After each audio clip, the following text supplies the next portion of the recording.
அதனுடைய 19வது வசனம், அங்கே சுரக்கும் நீரூற்றை கண்டார்கள்.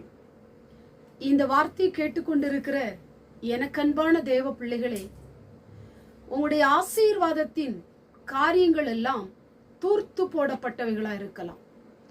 உங்களுக்கு விரோதமாய் பல மனிதர்கள் எழும்பி உங்கள் மேல் பொறாமைப்பட்டு உங்களோடு கூட வாக்குவாதம் பண்ணி உங்களோடு கூட பிரச்சனைக்கு மேல் பிரச்சனை பண்ணி உங்களுக்கு வரவேண்டிய நீரூற்றுகளை எல்லாம், உங்களுக்கு வரவேண்டிய ஆசீர்வாதங்களை எல்லாம் தூர்த்து போட்டு கொண்டிருக்கலாம்.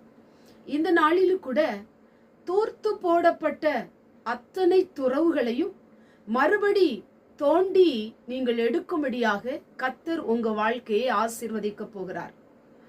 ஈசாக்கு விதை விதைக்கும் பொழுது 100 மடங்கு பலனை பெற்று கொண்டது போல நீங்களும் ஆண்டுடைய சமூகத்திலே காத்திருந்து ஜெபித்து விதைத்த எல்லா விதைகளுக்கும் ஆண்டவர் உங்களுக்கு 100 மடங்கு பலனை கர்த்தர் தரப்போகிறார்.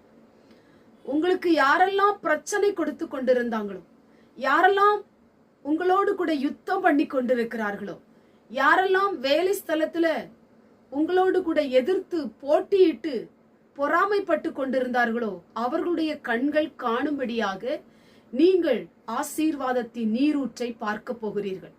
உங்களுடைய துறவை எல்லாம் மறுபடியும் தோண்டி எடுக்கும்படி ஆண்டவர் உங்களுக்கு அற்புதம் செய்ய போகிறார். எத்தனையோ காரியங்கள் தோற்று போன நிலைமையில இருக்கலாம், அடுத்த நிலைமைக்கு போக முடியாத நிலைமையில இருக்கலாம், ஒரு வெற்றியோடு கூட வாழ முடியாதபடி நீங்கள் அநேக காரியத்துல தோற்று போய் முடங்கி போய் எழுந்திருக்க முடியாத ஒரு சூழ்நிலையில இருக்கலாம். இன்றைக்கு அவைகளெல்லாம் மறுபடி ஆண்டவர் உங்க வாழ்க்கையிலே அவைகளை தோண்டும்படி கர்த்தர் உங்களுக்கு கிருபை செய்ய போகிறார். அதிலே ஒரு நீரூற்றை நீங்கள் பார்க்க போகிறீர்கள். இன்றைக்கு வியாபாரத்துல பல நஷ்டங்கள் அடைந்திருக்கலாம், வாழ்க்கையில பல நஷ்டங்களை நீங்கள் சந்தித்து கொண்டிருக்கலாம். அதையெல்லாம் ஆண்டவர் உங்களுக்கு திரும்ப தரப்போகிறார். ஒரு அதிசயத்தின் நீரூற்றை நீங்கள் பார்க்க போகிறீர்கள். சத்துரு வெட்கப்பட்டு போகும்படியாக, எதிரியின் கண்களுக்கு முன்பாக நீங்கள் தலை நிமிர்ந்து நிற்கும்படியாக, உங்களோடு கூட போட்டியிட்ட பொறாமைப்பட்ட மனுஷர்களுக்கு முன்பாக நிமிர்ந்து நிற்கும்படியாக அந்த அதிசயத்தின் நீரூற்றை நீங்கள் பார்ப்பீர்கள். கர்த்தர் உங்களுக்கு அற்புதம் செய்ய போகிறார்.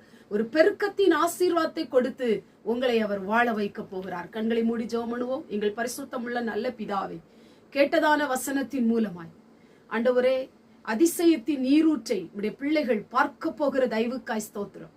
வற்றி போன ஆண்டவரே துறவுகள், தூர்த்து போடப்பட்ட துறவுகள், வாழ்க்கையில எந்த ஆசீர்வாதமும் பெற முடியாதபடி இருந்த துறவுகள் எல்லாம் மறுபடி தோண்டி ஆண்டவரே மறுபடியும் கர்த்தர் ஒரு ரெகபோத்தை உடைய பிள்ளைகளுக்கு கொடுக்க போவதற்காய் ஸ்தோத்திரம்.